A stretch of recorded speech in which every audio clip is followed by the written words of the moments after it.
Under a bright mid-morning sun, passengers aboard the Pride of Bilbao are in holiday mood. They'll spend their 36-hour voyage to Spain relaxing, making the most of their time on board P&O's most luxurious cruise ferry. They'll be able to taste the finest food, drink cocktails as the sun goes down, and dance the night away. Given the right weather, a bit of luck and some patience, they could also have the exhilarating experience of a lifetime.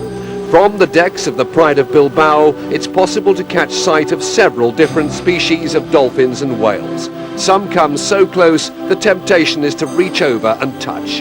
The thrill has led to some describing the Bay of Biscay as one of the most exciting sea life habitats anywhere on Earth.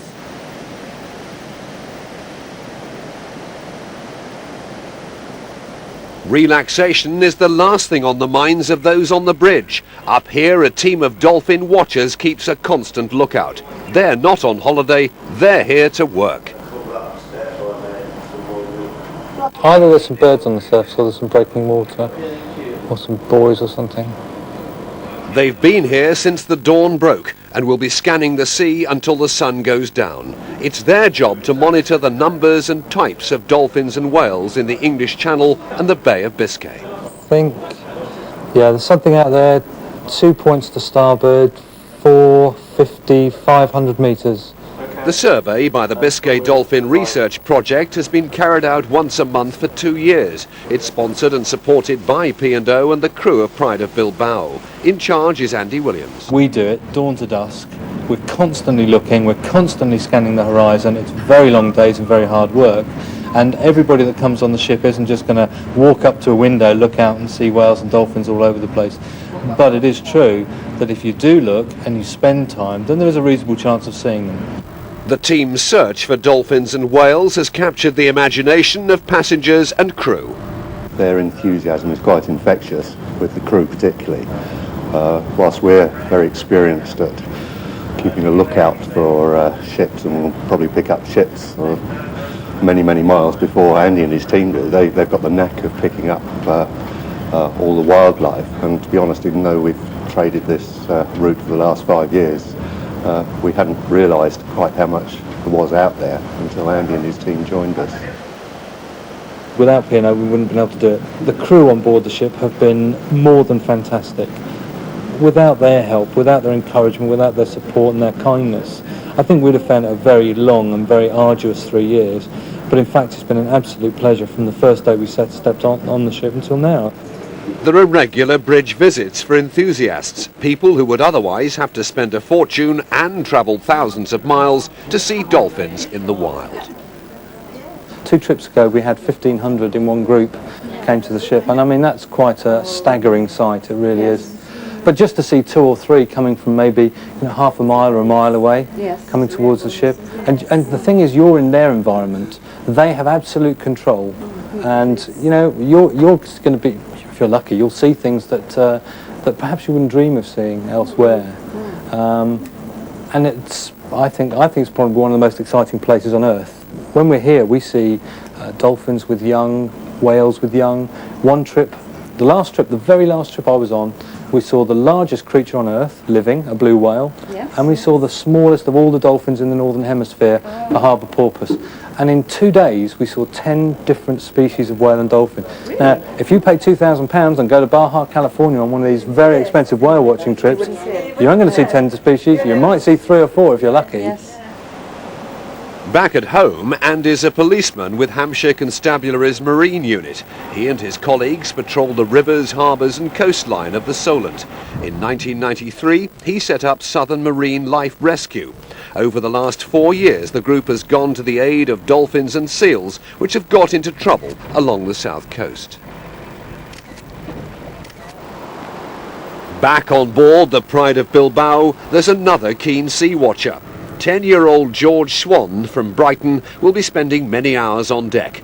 Beside him there's a new display produced by Andy Williams, telling him what to look out for. My mum said, why don't you go on to the top deck, because there's a board about dolphins and whales, and I thought, cool, I wonder if they've seen any. They haven't, not yet, but the sea is calm and the conditions are ideal. less than 200 metres, 150 metres. Moving to the right, strung out, loosely, only loosely grouped. The first few sightings are in the distance, unclear to those without binoculars or a trained eye. Good afternoon, ladies and gentlemen. This is the captain. The time is now 12 o'clock noon.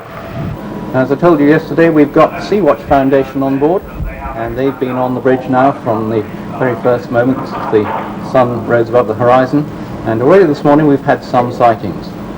We do have Rolf on the forecastle at the moment, and he is there leaning over to try and catch photographs of any dolphins, whales that come very close to the ship. I never actually realised so much activity was in the bay, and I think it's only through having Sea-Watch that we've got a great keenness amongst the crew, and a lot of them come up here now for the sightings, and it's always very exciting when we do see something. Down below, Rolf Williams remains in his position on the ferry's bow. Rolf works for the National Aquarium at Plymouth. The beauty of this ship as a vessel for watching for whales and dolphins is that 30 metres above water on the bridge is almost ideal for most of the species we're looking for. You see them a long way off. Down here close to the water you have much less time, so suddenly you're upon the animals. However, you don't have a sheet of glass between you and the whales and dolphins, so being able to lean over the bow, look them in the eye is a really fantastic sensation. Andy to roll. Yeah, go ahead, over. Yeah, I think we've got something 2 points to port and about 500 yards out. Roger, stand by. Yeah, we've definitely got something. Bottlenose dolphins, probably 5 or 6. Roger, I'll try and get some pictures. In fact, Rolf's got down to the bow just in time. Yes! Yeah, I saw it there. What we're seeing is large dolphins moving quickly through water, which is going the opposite way. There's more coming in here now. See that one there? Yep. 2. Oh, look at that. And now the sun's on them. You can see that yellow colour, can't you? Isn't that wonderful? You see them there? Yeah. See them?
Those on deck, lucky enough to have seen the dolphins, are captivated. Among them is George Swan. They're really graceful, and like when they come in and out of the water, you always think that there are more. But then when you count them, yeah, they're only like half the amount that you thought that there'd be. Others were also up here in time to share his excitement. They were coming across the water towards us, and they were going out of the sea in unison, 2 or 3 of them all coming up together, and it was a lovely sight. We saw them coming up, and then there were about 5 or 6 altogether leaping out of water. A school of what we thought was striped dolphins coming in from the other side of the ship. But what we did see later on was that they all seemed to congregate along one side. I think they were feeding. It looked as though they'd actually got a shoal of fish trapped on the surface, which they, is part of their feeding habit. But it was incredible, never having seen them in the wild before. It was a great experience. Absolutely superb. We saw 2 small ones leaping out of the water over the waves, and then we saw a shoal of them, and they seemed to come very, very close to the ship. The excitement over for the moment, the ship gets back into its cruising routine.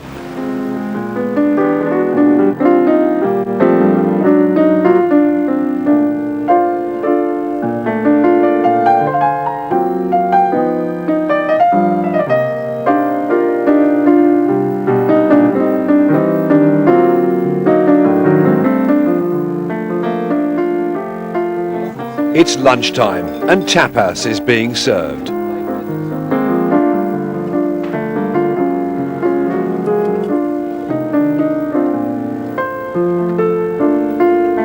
As the afternoon goes on, passengers make the most of their chance to relax in the jacuzzi or have a swim.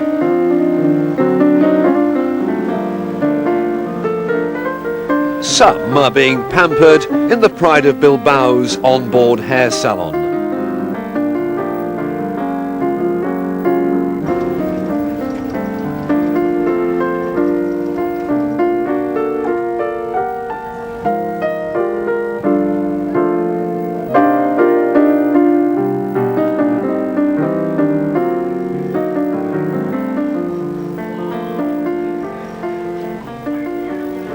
The Pride of Bilbao's younger passengers are automatically members of the Dolphin Club. They also get a chance to visit the bridge and ask Andy Williams some very searching questions. Why do the dolphins swim near the ship? That's a really interesting question, and some people think it's because they're saving energy. They think they get a ride on the bow, but I don't know. I think perhaps it's because they just enjoy doing it, because they don't have to do very much, and we see them coming from a long way away. They come to the ship, they ride on the bow, and then they go off the way they were going. So I don't think they're actually hitching a ride. I think they just do it for fun. How deep do dolphins go? Well, dolphins and whales, because they're different size, they dive to different depths. Now, there's a bottlenose dolphin has had its photograph taken at 300 metres. But the deepest whale, if a dolphin goes to 300 metres, what do you think a whale might go to? Anybody? 400. 400? 3,000 metres. The dolphin watching team and P&O provide passengers with details of what to look out for. In the Bay of Biscay you can see common dolphin, which are the most distinctive. They're about 7 foot long and are yellow, white and grey. The harbour porpoise, the smallest of all the dolphins. They're grey on top and white underneath. Striped dolphins leap out of the water in a very acrobatic way. They have a stripe from their head to their dorsal fin. Atlantic white-sided dolphins have a very thick tail and a white flash just behind and below the dorsal fin. Rousseau's dolphin are the easiest to spot. As they get old, they become white. They also have no beak and a high dorsal fin. White-beaked dolphins, as their name suggests, have distinctive white beaks. Bottlenose dolphin are the largest of all the dolphins in the Bay of Biscay. They're between 10 and 12 foot long. Andy Williams is also happy to offer advice on the best way to watch for dolphins and whales. The first thing you need to do when you're looking for whales and dolphins is to take into account the weather conditions, and then you're looking for something which is different. So for today, we'd be looking and seeing that it's absolutely flat calm and there's no disturbance in the water surface at all. The first, probably the most obvious thing, I suppose, is of course a whale or a dolphin leaps out of the water right in front of you, right in front of the ship, and that doesn't happen very often. So we're looking for indicators, what we call cues, and a good cue is something like a day like this. We'll see some white water, perhaps away in the distance. Once we've seen something, then we need to focus in on it.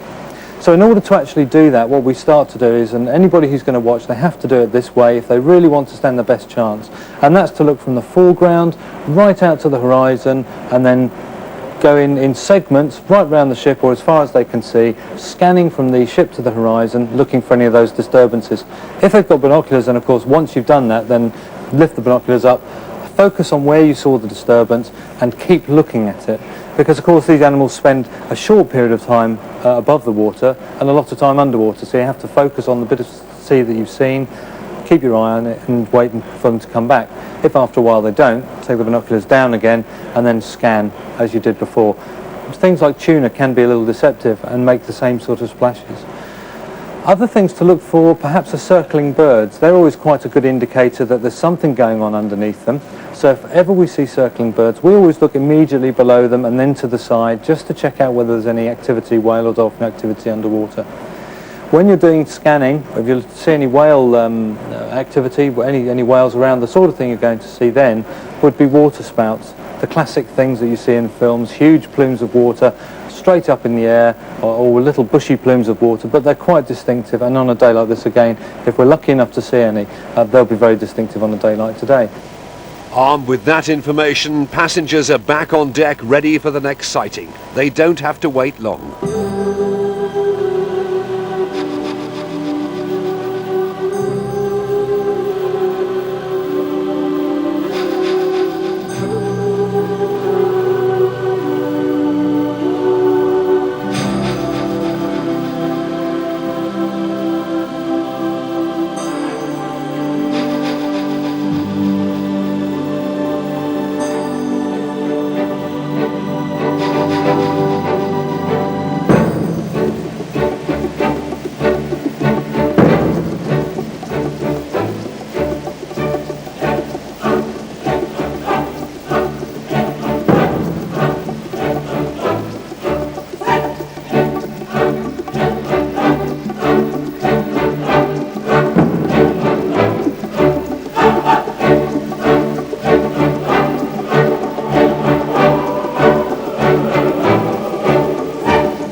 When you're staring out to sea and you can't see land anywhere around you, and all of a sudden away in the distance there's a bit of splashing, and it gets bigger and bigger, and then you can see what's in the splashing, and it's a group of dolphins.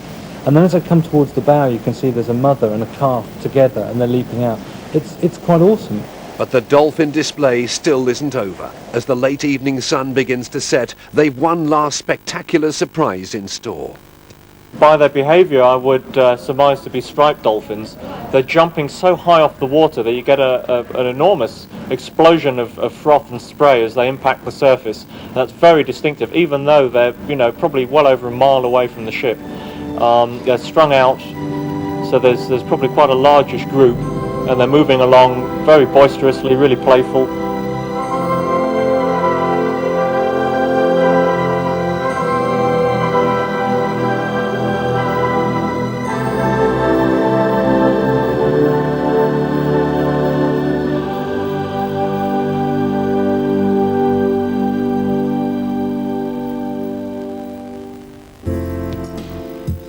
At the end of an exhilarating day, an evening of exciting entertainment gets underway.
Throughout the cruise, the ship's entertainment team raise money for Sea-Watch. The funds pay for new equipment used to record the sights and sounds of whales and dolphins.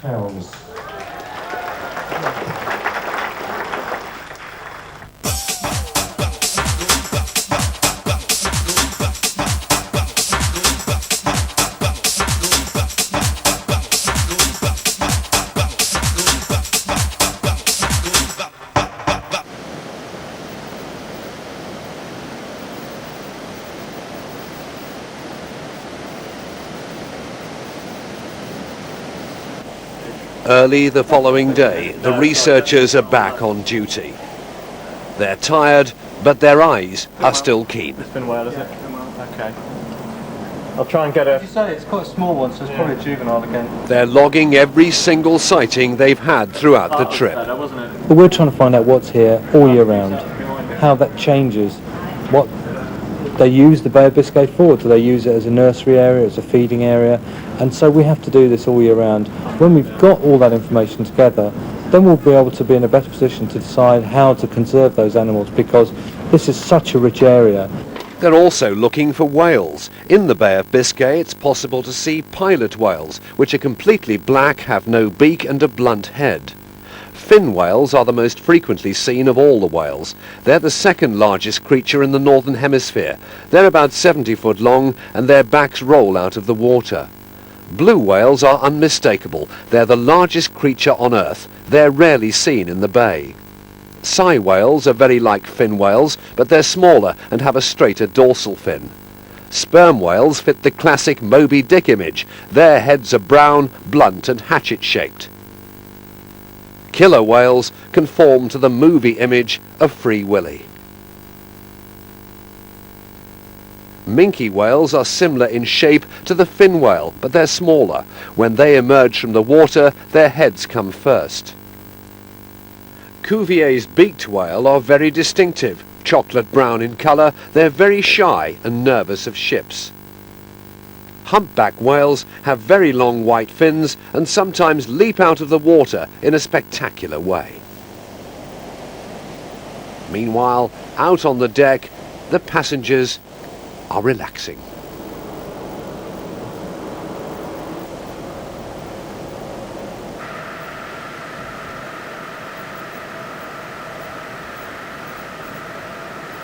El programa de animación continúa durante todo el día y les deseamos que disfruten. Then the efforts of the researchers are rewarded. This time the sighting is bigger. I'd like to see it again. I haven't spotted it yet. It looked too big to me. It looked too long. I thought it was a billfish. No, it was... What we're looking at now are some whale blows. We've just had one individual pass quite close to the ship, and that was a fin whale. We could recognise that by the shape of the dorsal fin, the roll of the back. These are big animals, you know, you're looking at sort of 60 feet in length. And what we're seeing, and I'm now looking at towards the horizon as I look across a fairly calm sea, are these explosions of water, rather like a shell bursting on the sea surface as the animal exhales, takes in a breath. And these animals are so big that it takes a while, a few milliseconds, but relatively a while, before you see the roll of the back and then the dorsal fin appears. And in the fin whale, they then submerge and you don't see the tail flukes at all. If, for example, we were seeing blue whales, as we have in the past doing this research, the flukes often clear the water altogether. Off-duty members of the crew come to the bridge and the passengers are told. Soon the upper decks fill up.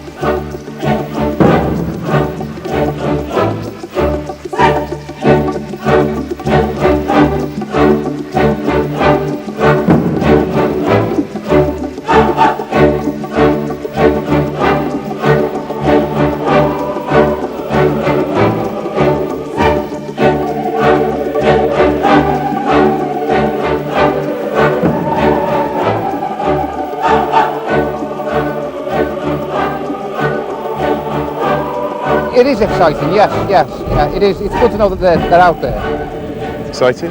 Yeah, I've never seen a whale before, so yeah. We've seen a couple, so that they're obviously out there. There are lots of them, and it's good to know. Well, here in the Bay of Biscay, I mean, we've seen probably more whales and dolphins, species and individuals, than I thought we would ever be likely to see. It's certainly one of the richest environments that I've come across for whales and dolphins, and it's surprisingly so, I think, because we just, I think we all expect to see things in the tropics, and we don't. We just have to come out here and we see things from the largest creature on Earth, the blue whale, which we've now seen twice on these trips, to the harbour porpoises, which is the smallest of all the whale and dolphin family in the Northern Hemisphere. So everything's here. Even after 2 years spent watching dolphins and whales, the experts are still being taken by surprise. They still have the capacity to be amazed. And with each voyage, more and more people get the chance to share the same experiences. I think there's some people on board who will never ever forget, certainly today and yesterday and this trip, because they've seen things that no one else they're going to speak to will have seen, and no one else they're going to speak to is ever likely to see.